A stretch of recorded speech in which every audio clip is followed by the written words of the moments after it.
pretty much the outline how it's gonna go. I brought the wrong book though. Damn. I hate when I do this shit. NightOwlHipHop.com. Yeah. Holy smokes, I'm no joke out the bullpen. Bringing nothing but heat, leave you hanging like clothespins. He's a beast when he goes in, ice cold frozen. The first round draft pick, number one chosen. Drop bombs, explosion, self-promotion. And I keep shit moving like a flanker in motion.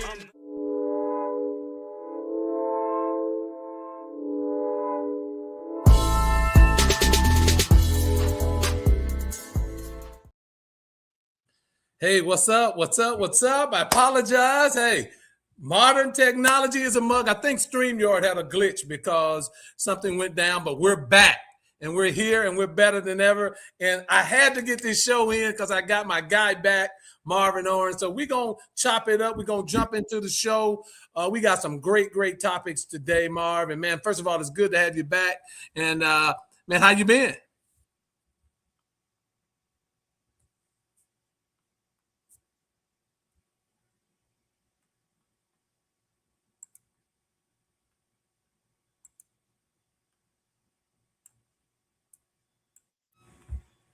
How you been, man?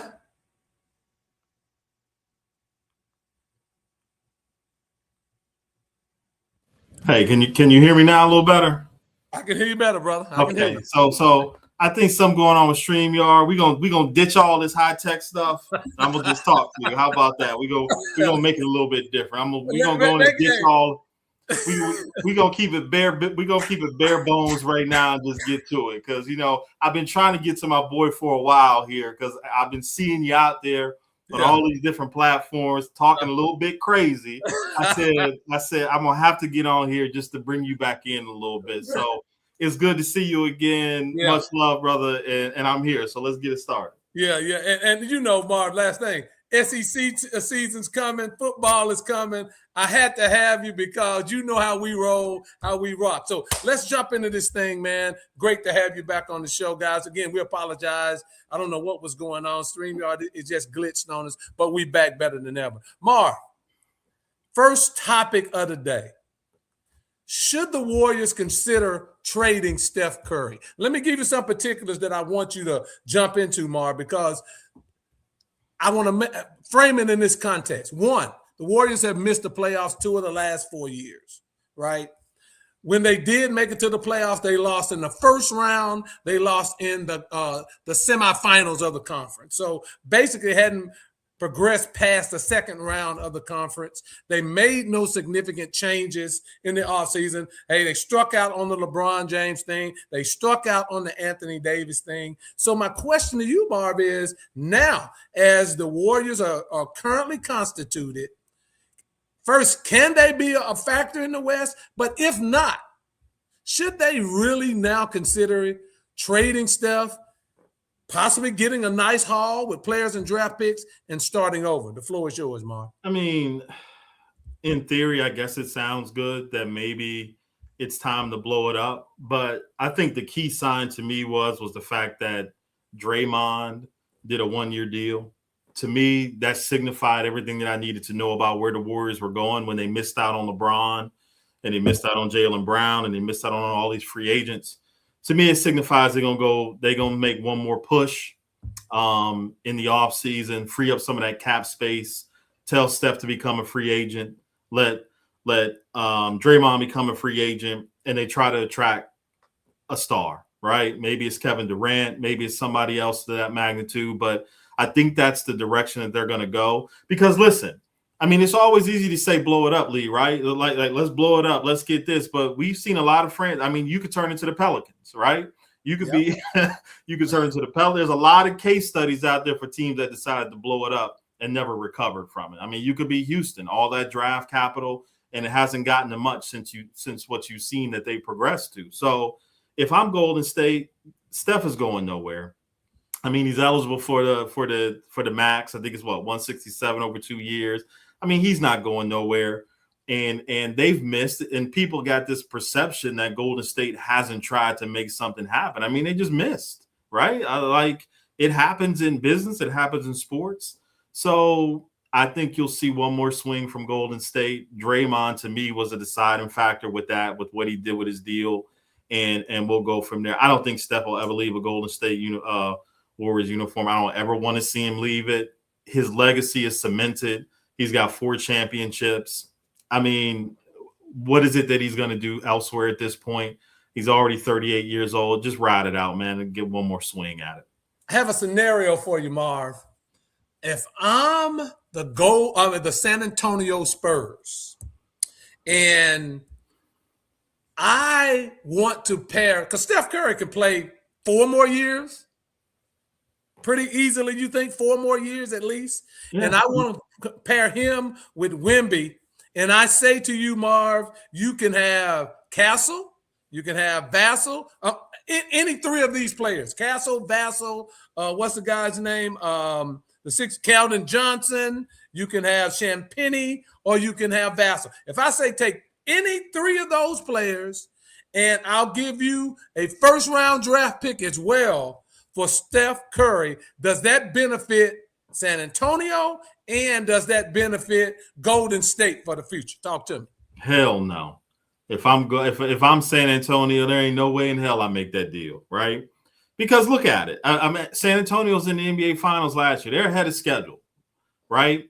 And I get it. I mean, it's tempting, but Steph, no matter, is the greatest shooter on the planet. We all know this. The accolades follow him, but he is 38 years old. So you trading away a future that became really good earlier than he thought you would, with Dylan Harper coming into his own. And we'll go back to it, because I know you and I didn't talk, but the only reason San Antonio lost that NBA Finals was because Wemby wasn't better, right? And when I say Wemby wasn't better in controlling the flow of the game or stopping runs by New York, they didn't have anybody to do it. They didn't have anybody, right? So that's the maturation of his game that I would like to see, right?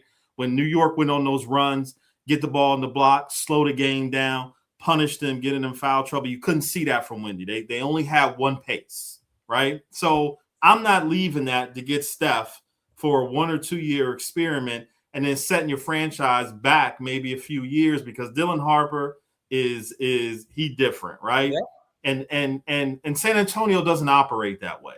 Like they've kind of steadied the course and stayed the course after they lost the Big Four. They've steadied the course and they've done it the right way. So if I'm San Antonio, I say, hell no, I'm staying just like I am.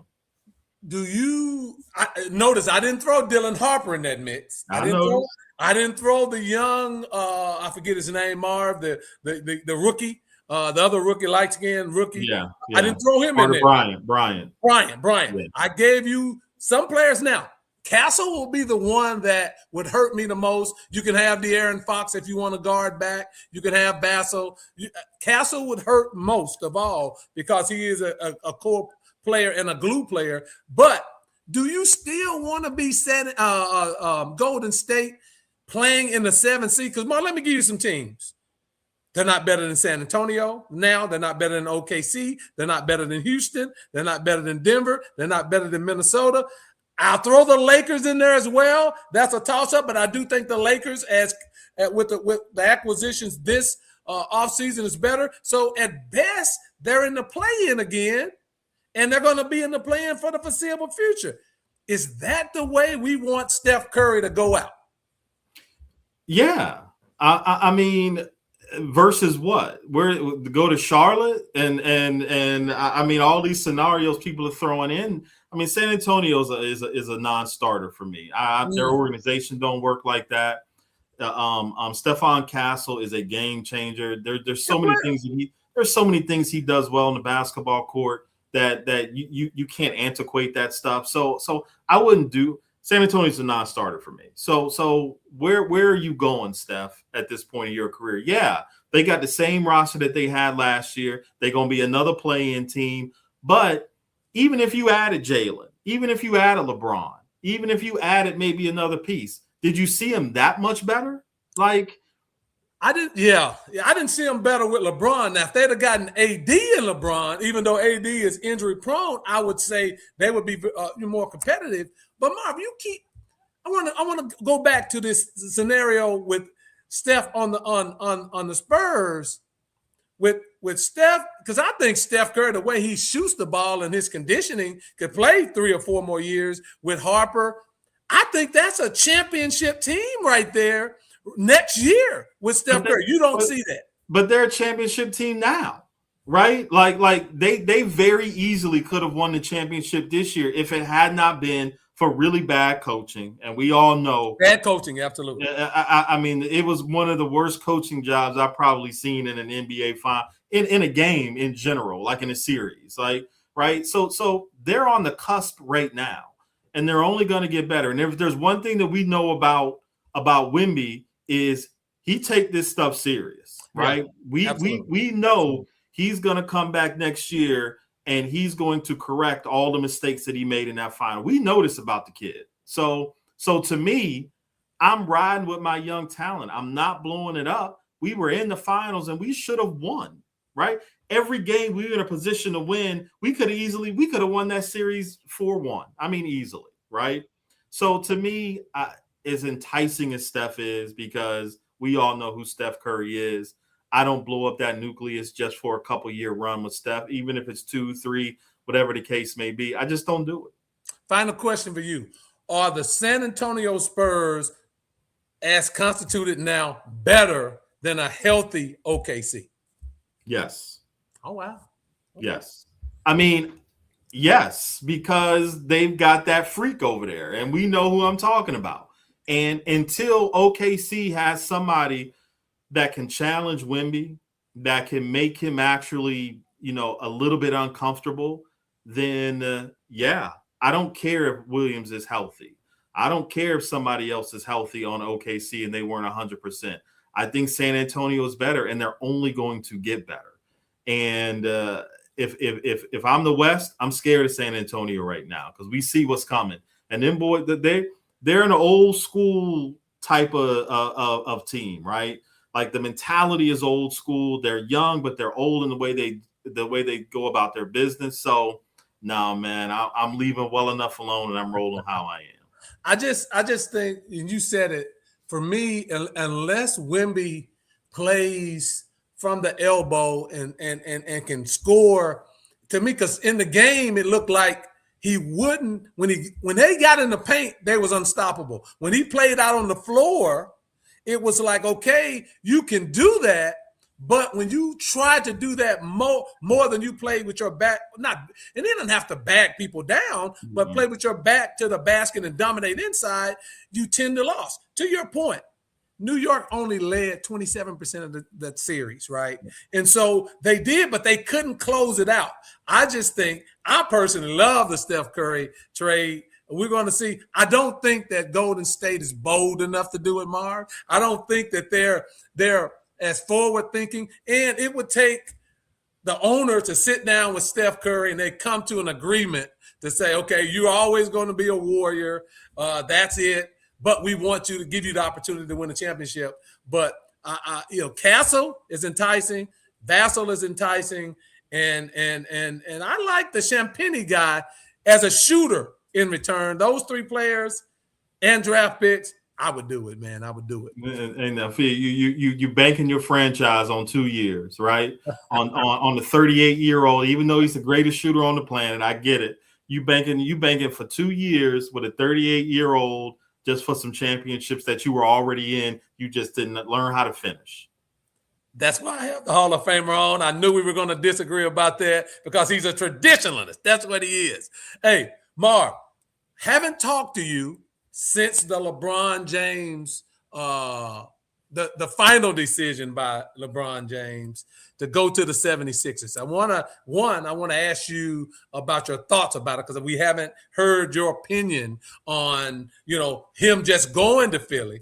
But also, Marv, there's a scenario that I want to put out there that Philly may be better if they move Joel Embiid, they sign Drummond, and because they're going to be more up and down without Embiid because the ball stops once he gets it. There's a scenario I want to throw at you. Are the Sixers better if they trade Embiid? So floor is yours. Talk about LeBron going to Philly. Where do you see them in the East and for the title, and if they're better without Embiid? Yeah, I love LeBron to Philly. I think it just makes sense. I think it makes sense in so many facets. It frees up Maxey to do a lot of other things. It lets Jaylen Brown, it becomes his team, I think, at this point. But LeBron is he's a savant on the offensive end of the court, and we all know that. And I think that he showed last year with Los Angeles that he could take a back seat and that he could do things to make a team better, and he did with that Lakers team, even at the advanced stage that he was at. So I love Philly with LeBron. I think it's a win-win for Philadelphia, for LeBron, for basketball, because to your point, I'm going to love the pace that they play with, right?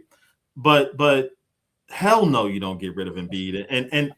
And here's why. I know people love to throw these things out there and hope they stick and all this kind of stuff. Can I add this before you comment, Marv? He's last 3 years.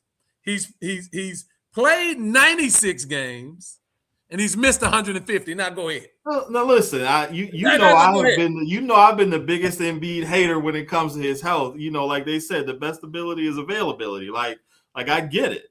But at this point with Embiid and the way that this team is constructed, I only need you for 16 games, right? And what did we say just a minute ago about San Antonio in that series, right?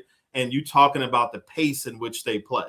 That pace lost them in NBA Finals, right? So to me, basketball-wise, you got to be more than one-dimensional. You got to be able to play many different ways. And you know this as well as I do. The game slows down when you get to the playoffs in many different facets.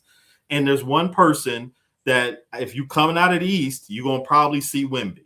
And there's one person that can give Wemby fits. And you know this as well as I do. When he's healthy, he is hard to deal with because that win word is what's getting me. That win word. It is. But when you put him in a situation now where the load is basically carried for him, I can really traditionally load manage Embiid now because I know LeBron going to give me X amount of games. Jaylen Brown is always healthy. He never gets hurt. Maxey the same way. And again, let's add to this. I know that LeBron is a big thing, but they added depth. They had a nice draft. Phylon, my Bama boy, I love him. He's a bucket. He's a bucket getter. Yep. They got so many different ways they're going to be able to play and compete this year. I don't need Embiid until it gets to the playoffs when the game slows down. And when I can go down and get 25 plus from Embiid on that block and I can make you play however I want you to play, there's nobody else in the league that can do that. So all these people out here talking about get rid of Embiid, man, whatever you smoking, I don't want it. Because it's crazy. Plus, the numbers don't really work either, man. Like contractually, he's the cap hit he's going to put on somebody. It don't really work. But no, I'm riding with it the way that I see it, and Philadelphia going to be a problem. So there's nothing that you said that I don't necessarily disagree with because you're right. When healthy, he's a problem with anybody on the block. He's just a problem. But Marv, the pace that the Knicks play, can Philly play that same pace without Embiid clogging them down a little bit from the middle and beat the Knicks with that type of pace? Are they constructed currently to do that? Yeah, I think what did we used to always say about LeBron James? What was one of the gifts that he had that a lot of us don't talk about or people who don't follow basketball really pay attention to? His ability to dictate pace of a basketball game. He's one of the best that ever did it. And if you played the game, you understand what that means, but it's making other teams play the way that you want them to play. That's a little bit out of character. He's the best ever at doing it. And they're going to present a lot of problems for New York defensively, right? Because you're not going to really be able to hide Brunson against Philadelphia because you could in a lot of the series that he played again in the Eastern Conference and even in San Antonio to an extent because De'Aaron Fox just didn't show up. But against Philadelphia, you can't hide him. And I think that Philly is going to be able to dictate pace way more than New York just because of the way that they can play and lead. Look, let's don't forget this. They got better defensively, right? Jaylen Brown is top 10 defensively at the guard spot. The Wade kid that they bought from Cleveland, that was a big pickup nobody talks about. Yeah. Right? So they're going to be able to dictate the game a lot of different ways. That's why I like them, not just for the LeBron trade, but the things that they put around to be able to play in so many different ways and defend in so many different ways. Where are they in the pecking order in the East right now on August the 2nd, Marv? Where do you rank them in the East hierarchy? Number one. Over the defending champions. I do, and you know I'm a Knicks dude. I'm a Knicks fan. But listen, if LeBron was 25 and Jaylen Brown was 22 and Maxey was a rookie, and I might think differently about that, right? But these are veterans. Like they've seen more basketball and forgotten more basketball than most people know. So the whole notion that it's going to take them a while to gel to me is just silly, right? Because they've been playing this game for a long time, and the pieces in their games. What was the one thing we said about the one trade where we didn't think it would mesh? I think it might have been Paul George or somebody, because their games were so similar, right? Mm-hmm. Like we didn't think that it would mesh. Like all of their games are so different, right? And now you have a LeBron who does not need to be the focal point. And LeBron, to me, this is about, and you know this, it's about another ring to add to the legacy. Yep. This is about being able to say, I took Miami, who hadn't had a championship, got him a championship. Cleveland never got a championship. The Lakers off of Kobe and the downturn of the Lakers, I went and got them. This is about that legacy. Now, I'm a championship getter, right? So, you know, no matter how you feel about it, I understand the move. And Philly's number one to me. I think it's Philly. Wow. I don't know how you can. I don't know how you say any different. Well, I think the defending champions have to be number one with the camaraderie that they just won a title and they can play together right now. You can roll that ball out tomorrow and you're going to get that same intensity, that same camaraderie, that same playing togetherness. I just think Philly, you're right in a lot of respects that you have veteran people. I love Maxey. I just love Maxey. X-Home, he's going to take a step back offensively with the addition of LeBron, but he's young. That's something that he's going to have to go through. But and then the fireline, the guy just doesn't have a conscience when he shoots the basketball. That's an excellent pickup, and you're right. But I still remember they got Simons too. They got Simons as well, Anthony Simons. So they're constituted with a lot of great talent. I just wouldn't put that talent as a group over the Knicks right now. I have them the second best team, and then follow. I need to see Miami get some more people, man. I don't know what Giannis and Bam really does, and Cleveland. As long as they have James Harden at Cleveland, it's going to be a problem because they'll never maximize Donovan Mitchell. Right, that's what I would say. But I just think that they can't be one, in my opinion, Marv, until mid-season, they may be one. But I'm not mad at that. I mean, yes, you the champion, you earn that, you deserve it. But if you line them up on paper and you put 1 through 10 or 1 through 12, there's not a person on the Knicks that you're going to say is better than a person on the roster of, except maybe Brunson, because Brunson's proven, right? Like if you put a healthy Embiid against a Karl Anthony Towns, we've seen it, right? Like we know where that's going to go. So I get it. They deserve it. But you said something about Miami. Now listen, yes, I agree with you. They got to make some moves to make it make sense. But I'm going to tell you one thing though. Miami going to be hard to score on this year. Defensively, they're going to be good. Yeah, they're going to be real hard to score on. Davion Mitchell is a lockdown at the point. They're going to be really, really hard to score on. And if they can get any semblance of scoring, they're not going to win a championship, but they're going to be tough. Going to be tough. Yeah, I think Miami's probably with Giannis a year, 2 years from doing anything because of their cap situation, and they didn't have any money to spend. I just think this year will be a filling out year for what they want to do in the future. Good thoughts.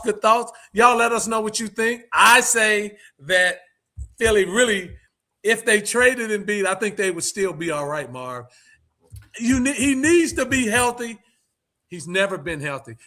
Last stat I'll throw out on Embiid, Marv, now he's played as many games as he's missed. That's all I'm going to say, and then we're going to move on. All right. Hey, great topic. Great to hear from you. Y'all let us know what you think about it. Mar, topic number 3. And before the SEC Big Ten, which conference is actually the best in college football? Before I get you to comment on that, I need for you to hear, and I know the audience did, but I want to play this so everybody can hear it, from Curt Cinetti. Let's let him tell us what he feels. The Big Ten is the best league in football, and a lot of really good football teams. It's hard to win on the road. Very physical football teams, very well coached. It definitely prepares you for the playoffs. There's no doubt about it. The numbers speak for themselves. I mean, we don't run a hype machine up here in the Midwest.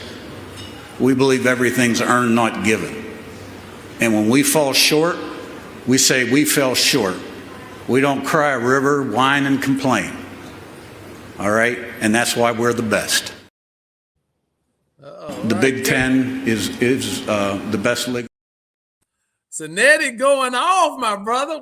Mar, tell the audience, tell me, one, what were your thoughts about what Curt Cinetti said? I mean, was there truth in that? And I hope I get your unbiased opinion, and then answer the question.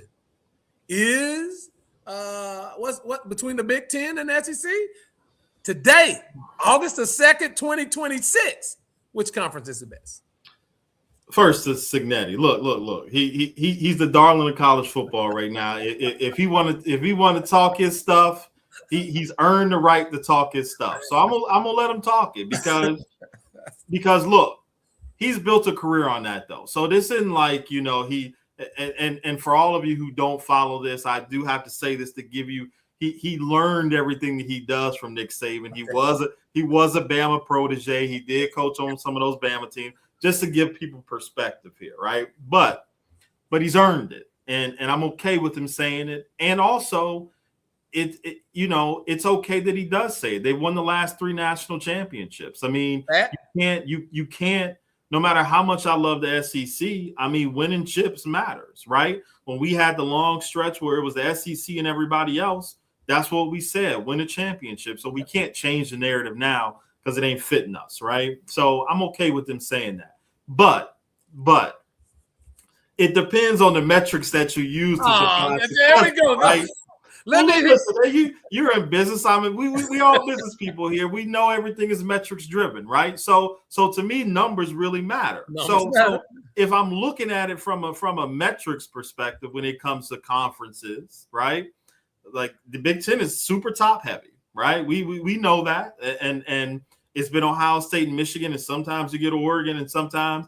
But if you're talking about numbers of just pure talent and what comes through the league, I mean, the SEC by far, most players drafted last year. They beat their record from the previous year. The last 20 years, the most players drafted in the NFL have come from the SEC, which tells you that from top to bottom, they are the most talent-ridden conference, right? They've got the best players. They've got the NFL sees that, not me. This is an NFL metric, and they're telling me that because they draft more of our players, right? So I get it. You can walk the walk because you won the championships, but to say you're the best league because you may have had the 3 best teams over the last 3 years doesn't mean that you're the best league, right? And I measure that by saying, "Yup, you got your chips, you good. I'm gonna let you have that." But to say you're the best league, the numbers don't really measure out to that. And, you know, in your job, hey, if people are not hitting the metrics, they're not hitting their numbers, you got to get them up out of there, right? So it's the same deal. Let me ask you this, Marv. Well, I'm going to give you a couple of stats first. You're right. Last 3 championships, Big Ten. In direct competition in CFP playoff matchups, the Big Ten is 4-0 against the SEC. 4-0 in the playoffs, Big Ten. And then it's an interesting stat I came up with. Since 2021 up until today, the Big Ten is 16-17. All of the teams that have played head-to-head over the years, in the last 5 years, it's 16 wins for the Big Ten, 17 wins for the SEC. So when I throw that out there and I say 4-0 CFP direct matchups and the last 3 national champions, Mar. So Stop it. Stop it. Go ahead. Here becomes the asterisk or the caveat that most Big Ten fans don't want to see. And I know that you're going to poo-poo on this as well, because this is just what you do. But the caveat to that stat, and that was a well-picked stat that you did too. See, I would only expect that from you because that's how you roll. But let me shoot some holes in that real quick. Shoot some holes in it. So 16 and 17 sounds pretty good, right?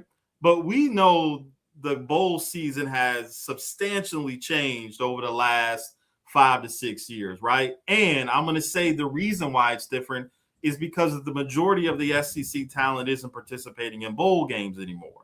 They're getting ready for the NFL draft. You know how I know that? Because the majority of our players are getting drafted in the NFL because the metrics and the numbers tell you that, correct? So now you can take that as a moral victory that you beat an SEC team, but you're beating undertooled SEC teams that their better players aren't even participating. So I'm gonna give it to you, Big Ten. You got it. But I only count what the big games, right? I'm only counting, and they can talk. They talk with that because they've won the last 3. They've earned it on the field. They've done what they. But don't start giving me these other bowl games where Iowa that lost 4 games played Vanderbilt with a 5-2 quarterback that was thinking about some other stuff that was kind of going on. Like, don't give me those things, man, because we all know that don't really matter at this point. You know, and Marv, look, we ain't talking 20 years ago, and we ain't talking about how many people they put into the NFL. Which conference is actually the best conference on August the 2nd, 2026? I did not hear you answer that question, so I'm going to ask you again. It's up on the screen. SEC Big Ten, which conference is actually the best in college football? Could you please answer the question? Because I never heard an answer. The answer to my question is the Big Ten has the best team in college football. They don't have the best conference in college football. So that's my political answer to your question. So yes, the Big Ten has the best team in college football. They've had the best team in college football for the last 3 years. The numbers in the NFL tell me the SEC has the best football conference because we go to school to go to the league and make money. That's what people. That's what it is now, right? Okay. That's what it is. So that's my answer. Would you say? And I'm just gonna piggyback on. Would you say, since you say the most players, would you say that the Big Ten have better coaches than the SEC? Because is that why they're winning? That's an argument that can be made. Okay, I think that a lot of SEC coaching staffs have underachieved, and I think that might be something we could dive into later on. I think that's a fair argument because there are some SEC staffs that have completely underachieved, and we know who we talking about. Yeah. From Bama to Texas A&M to Texas. I mean, we can go down the list. Florida, we can go down the list with some of these. So I think that's a fair question to bring up. All right, well, at least I'm getting you halfway there. You didn't want to say it, but you said it without saying it. More to come because we're 30 days away from college football. I love it. The Buffaloes are back. I look forward to that. It's going to be a great college football season. Great topic. We almost got Marv to give a good answer on the SEC Big Ten. He's still gaslighting, but we're going to be all right. Look, by 2027, over the next month and a half, a decision will be made, Marv, regarding the college football playoff. They have till December, but it really has to be done probably by the end of September. They have a meeting in August. They have another meeting in September. But the goal is to possibly expand the playoffs to 24 teams. The Big 12 is on board. The Big 10 is on board. The ACC is on board. Notre Dame is on board. Of course, we know the only holdout is the SEC. They want 16 teams. Now, my question to you, Marv, is a 24-team playoff good for college football? And why do you think the SEC, with supposedly from your point of view, they're the better conference, why do you think there's still a holdout on only wanting 16 teams? Because I thought the whole point of the playoffs was to get quality into the playoffs, right? Like, to me, that was the best teams in the country are playing against each other to find out who the best team in the country is. That was what I thought this was about. You know, when you start talking about 24 teams, I mean, to me, this is, and I think that this came out with the AFCA, the coaches who kind of came up with it, whatever the case may be. Like, this is about coaches. This is about job security. There you go. This is about being able to have more losses during the season and still make it playoffs. This is about incentive-laden contracts. Like, you and I know the business side of this. That's what this is. This is about the business side. This isn't about the purity of college football or getting the best product on the field. Hell, we're not even getting the best product on the field with 12. Okay, so and I say this because, and I had wrote this down because I was thinking about this: Boise State, Arizona State, SMU. Over the last 2 years, these are some of the outliers that have gotten in, right? Clemson, when they had no business getting in that 1 year, right? Texas Tech, who you was all on the last year because they all the oil money and they was buying everybody, right? Texas Tech, James Madison, Tulane, Tennessee, when Tennessee shouldn't have got in that year. South Carolina probably should have got in before them, right? Like, we crying about all this inclusion, and they got outscored 303 to 140 in the playoffs, okay? So my point is that we talking about the NIL. We talking about it brings parity. We talking about all these things that sound good in the sound bites, but the metrics and the numbers tell us different. It tells us that none of these had no business being in the playoffs, and they got the brakes beat off their ass in the playoffs, and the product still sucked. We have 5 teams that realistically could have won a college football playoff, and that's what we're going to have, and it's always going to be the same players. We've had one outlier, and that's been Indiana. One. Okay? That ain't enough to tell me that the NIL has changed anything about the way college football operates. And you going to tell me 24 teams now is the answer? You talking about a shitty product on the field? Put 24 teams in the playoffs. I don't know. To your point, you just named off some teams that got into the playoffs, right? But the same token, as they got into the playoffs, we left out some teams that we thought should have been in there, right? And so if we expand it, we get all of those teams and we broaden the pool, because you can't tell me that a conference champion, I don't care if they take it away. They're gonna take away the conference championship. Well, I'm just saying the one that wins the regular season conference, not necessarily the conference game, the one that's the regular season winner, and they played that they don't deserve. They're a champion that they don't deserve, like the regular season Big 12 or the regular season Conference USA. They deserve to go on further, similar to basketball, and play in a tournament. And so 24, I'm okay with it. So Lee, you telling me you're okay with a 4-loss Iowa in the 20 because that's what you're looking at, right? That's what you're gonna have. You're gonna have a 4-loss Iowa in the college football playoffs. You get it in basketball. You get it in basketball. Completely different sport, completely different landscape, right? Because the thing that made college football so great, and the thing that still makes it great, is, and for most fans that push this game to where it is and what it's become, was that every week mattered, right? Yeah. In college football, every week mattered. Now you're getting less and less away from that model. You're getting away from the tradition that made college football so great. And you can call me a purist all you want, but it's the reason why this game makes the money that it makes, because of just that factor. Every week mattered, right? Now it doesn't matter anymore. You're getting a lot of mediocre teams and you're going to get a product that's going to be really, really watered down and makes really no sense to me unless you're a coach. I get that.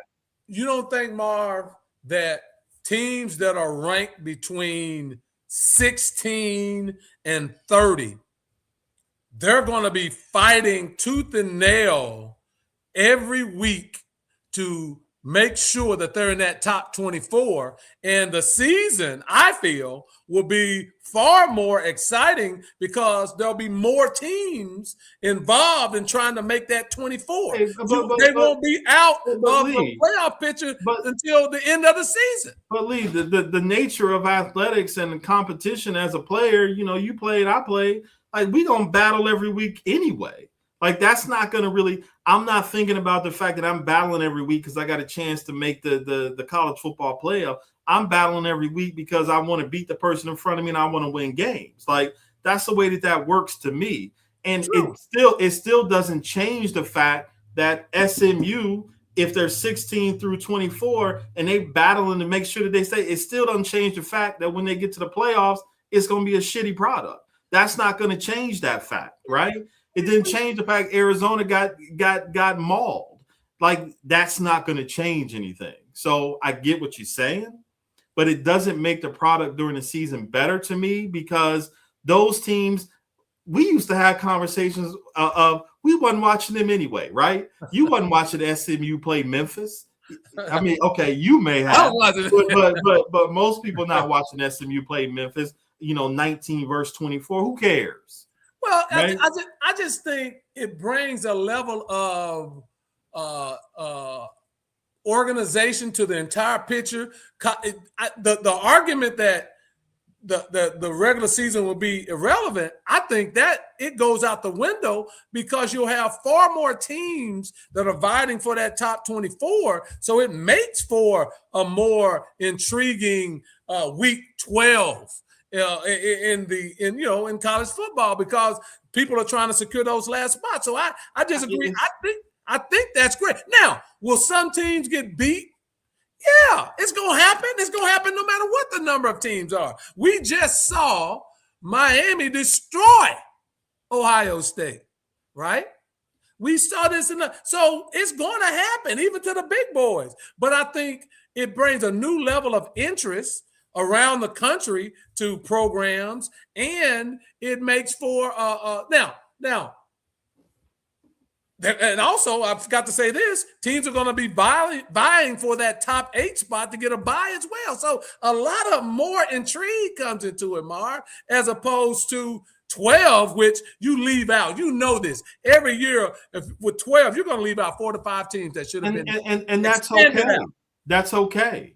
Because the bottom line is that means that every game is that much more important, right? And even if you get to 24 teams, Lee, we still gonna have the same conversation with a 4-loss Bama and a 5-loss whoever, and whatever the case may be, you're still gonna have the same arguments about who should be in versus who shouldn't, and it just waters down the product because those teams never gonna have an opportunity to win anyway. Again, Miami, outlier. And we all knew Miami was better than what they were because that defense was really, really good, right? And we knew if they got in the playoffs, they were going to be tough for somebody. So these are outliers. But when we talking about them teams that I named, you talking about them being in every year. And we know what's going to happen, right? So are you a proponent as your commissioner or Mr. Shank? Thank you. 16 teams, Marv? Is that what you want? Or do you want to keep it at 12? I wanted to stay at 12 because I don't understand after 12 what the point is. It's a participation thing now. Say, okay, you made the playoffs. You don't really have a chance to win it, but you made it. Great. Well, if that's the case, when Bama got the brakes beat off of them in the first round, they shouldn't have been there. I don't think a 4. There may be an outside. But they got there. I'm glad you brought that up, Lee. Okay, because that's the power of the regular season, right? The power of the regular season and gave Bama that playoff berth because they went on the road and beat Georgia at Georgia, even though they got the brakes beat off them in the championship game. That regular season game mattered, and that stretch they went on the road and won all those games mattered, right? So that gave them the argument to make the playoffs. Mattered, I'm glad you said that. But that's the same argument SMU would have. It matters. And hell, they didn't do any worse than Alabama did. They got the taste beater. So I like it, but you said you want to keep it at 12. I like the 24. I think more is better. And, you were right, though. These coaches know that if you don't make the playoffs now, you're getting fired. That's just the bottom line. You're getting fired. That's that. Yeah. So expanding it to 24 and you say I made the playoffs, that's job security. And you know what? Real quickly, one other point. This might be good, though, also for college football and these coaches' contracts, because now you may see these contracts become way more incentive laden, right? Where where, hey, it's 24 teams now. You in a blue blood program, college football playoffs are bust, and your contract is going to speak as such, right? And then you won't see these big buyouts, and you'll see all these things that. So, I mean, in a sense, maybe that makes it different, and I wouldn't mind that because more of that money could go to players that deserve it. But, we'll see. Yeah, good points.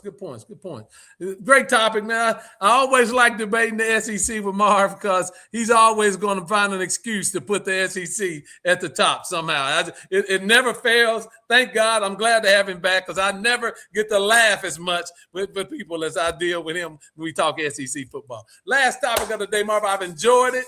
And, of course, my guy Marv going to be back, so I love this. Marv. So, the Cleveland Browns have one of the quarterback battles that are going on this year, and I think it's the most intriguing one. A lot of people say the Kyler Murray, J.J. McCarthy, that's not intriguing. Kyler Murray's going to win that job. Penix is hurt. Tua's going to win it because it's by default. But the most intriguing one for me is Shador and Deshaun Watson. But, there's been reports that Watson is throwing interceptions in practice, and Shador's really come on. So my question to you is it time for the Browns to just shut down this Deshaun Watson saga and just hand the keys and the starting job to Shador Sanders? You know what? Because I know you on the Sanders payroll. So I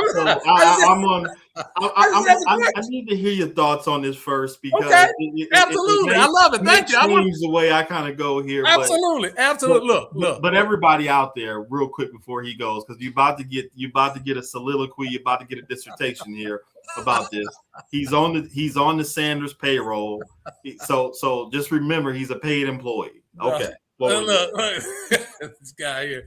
Look, Marv, obviously, a couple of things.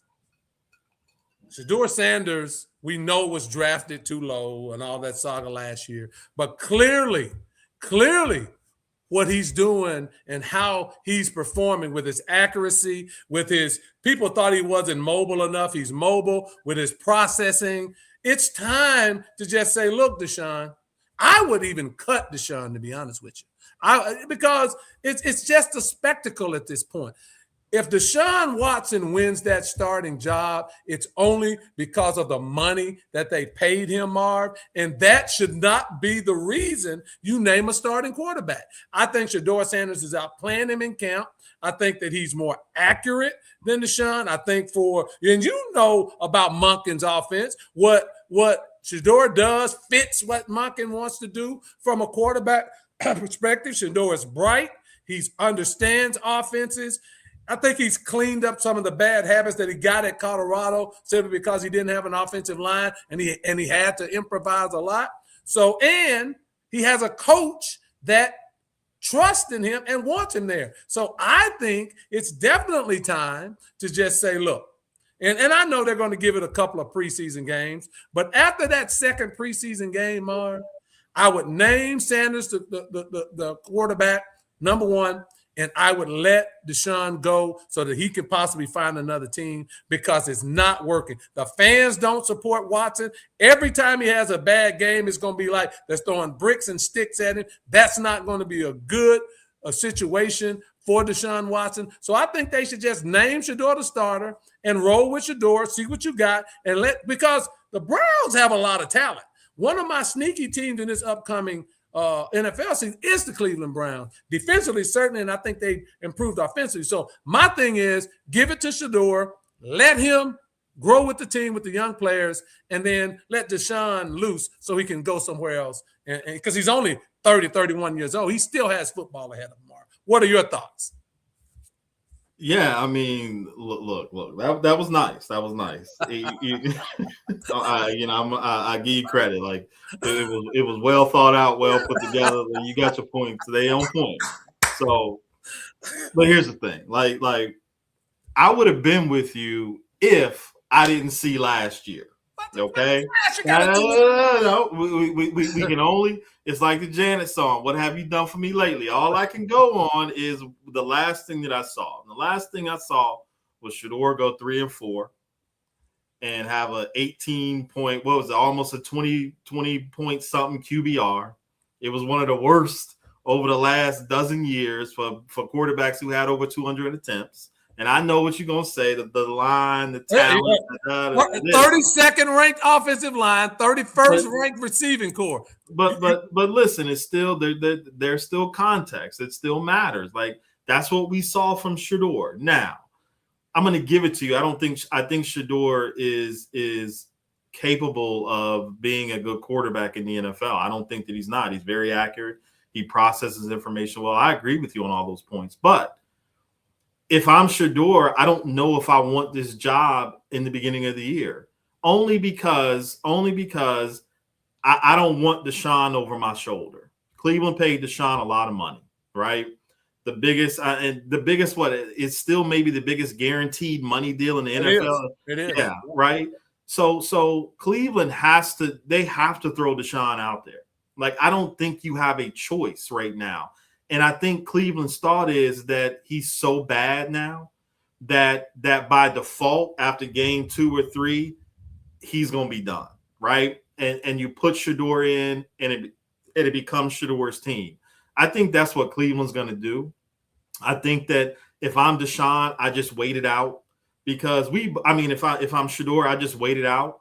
And I think we both have seen the writing on the wall with Deshaun. I don't think he's a competent quarterback anymore. And you don't, I shouldn't say competent, but I don't think he's what he's worth. And Houston paid him to leave, right? Like, that's what we have with Deshaun at this point. And if I'm Shedeur, I'm just going to kind of wait in the wings and let this play out the way that it plays out. And I think it'll play out in his favor. And then he takes over and he never looks back, right? That's what I would want for him, because the Deshaun thing is a mess. And Cleveland got themselves into this mess, and you got to let him play the mess out, right? And then go from there.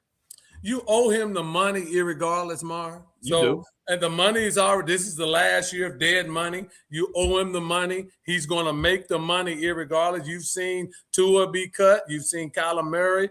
They're paying all these guys this huge amount of money. See, if Cleveland doesn't name Watson the starter, or if they don't think that he should be the starter, they shouldn't keep him on the team. They really shouldn't. There's no reason to do it, right? Other than the fact that he's a veteran, but you just don't want that spectacle. And so I agree with, there are some scenarios that say start Watson, play Shedeur. Why? You may lose 2 games that you need at the end of the season to make the playoffs or be in playoff positioning. I say if you think Shedeur is the starter, let him be the starter, and I would just have him walk. But because I do think with the Concepcion kid and the other receiver that they got, and Fannin coming back healthy, and they have a talented, skilled players as any team out there. And I do think that the offensive line will improve. But to your point, I'm going to say it again, 32nd ranked offense. That's the last. And 31st ranked receiving core. Hell, nobody. Joe Montana, Roger Staubach, Tom Brady, all of them would have had an 18% rating with that offensive line and that receiving core. So I say give it to Shedeur, get rid of Watson, let him do it. And I'm not on the payroll. I just call it like I see it. I just call it.